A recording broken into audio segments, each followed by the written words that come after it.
All right, y'all, this topic came up in this week's Tech and Biz Chat for our new Triple Threat members, but I thought it was important enough to share on here. So we had a member whose agent was pressuring them to go FI-Core so that they could do non-union commercials. You know, because things are slow, but commercials are still casting.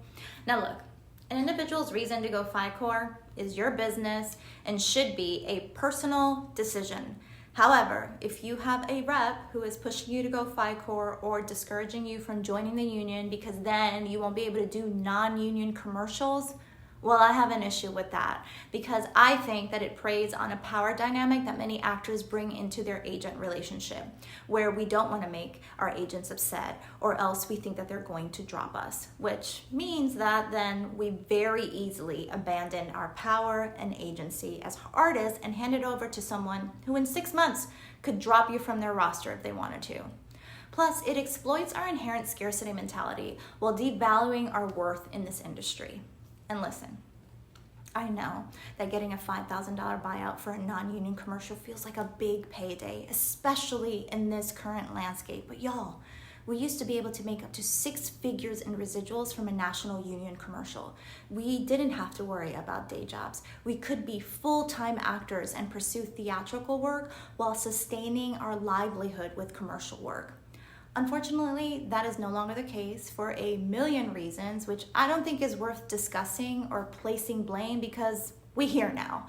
And now we're even seeing a decline in compensation for non-union commercials. I've received DMs from actors who are reporting that in some markets, they're only offering a session fee with no buyout and in perpetuity contract.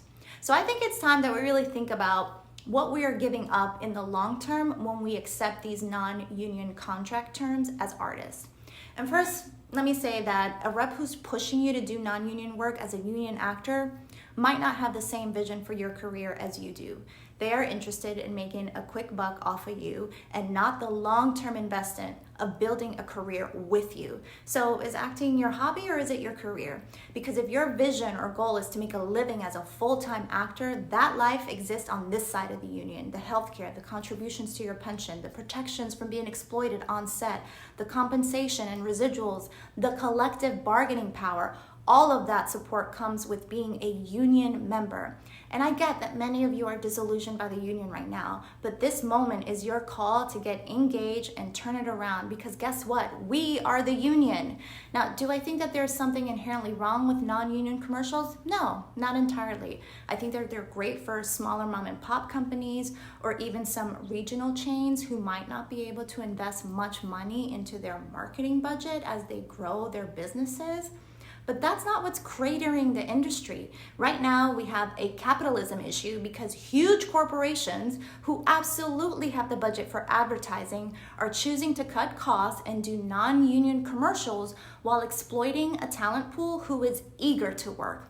And listen, I get that many non-union actors want to be a part of the union. And guess what? Commercials were a huge pathway into union membership. Hell, I got my union card from doing a Downy commercial. But now that pathway into membership has been disrupted with so many commercials going non-union, which is making it harder and harder for many actors to get into SAG-AFTRA. So the non-union commercial issue persists, and we, the talent, are the ones losing. And please know that I'm not trying to pit union against non-union actors. The corporations are already doing that for their benefit, and they are winning. I want us all to band together. I don't know if you're following what is happening in Canada right now, but in the midst of their commercial contract negotiations, the ICA, which is the governing body that represents ad agencies, much like the AMPTP represents studios here, just walked away from the bargaining table. And ACTRA union members have been locked out of commercial work for over 15 months. Please go follow their Instagram at LockedOutActors to get the tea. And in some cases, ad agencies are flying non-union US actors to Canada to do their commercials. And guess what? Nobody wins in this scenario except corporations. And who's to say that come 2025, US ad agencies might not pull a page from the ICA playbook and do the same here and lock us out of non-union commercials. This would be devastating for US actors because Commercials, in many cases, pay more than theatrical work. You will make more money and qualify for health insurance doing a union commercial versus a co-star booking on a streaming show. Now, as this business becomes more and more globalized, we really need to think about how we can all take care of each other as artists, no matter where we are. We need to take accountability for how our actions, which seem singular and personal, like who am I hurting by taking this non-union job, is actually contributing to a capitalistic structure that doesn't value the worker, that prioritizes profits over people, that will keep us from ever being able to make a living from our craft. We should all be holding out on non-union commercial work from these major corporations. I would love to see a world where the DGA only does commercial work with the union actors. And I would love to see both union and non-union actors being seen for commercials so that non-union actors have an opportunity to join the union in the future and not feel the need or pressure to do non-union commercial work. If you're in a right-to-work state, consider joining the union when you work a union job. We need you.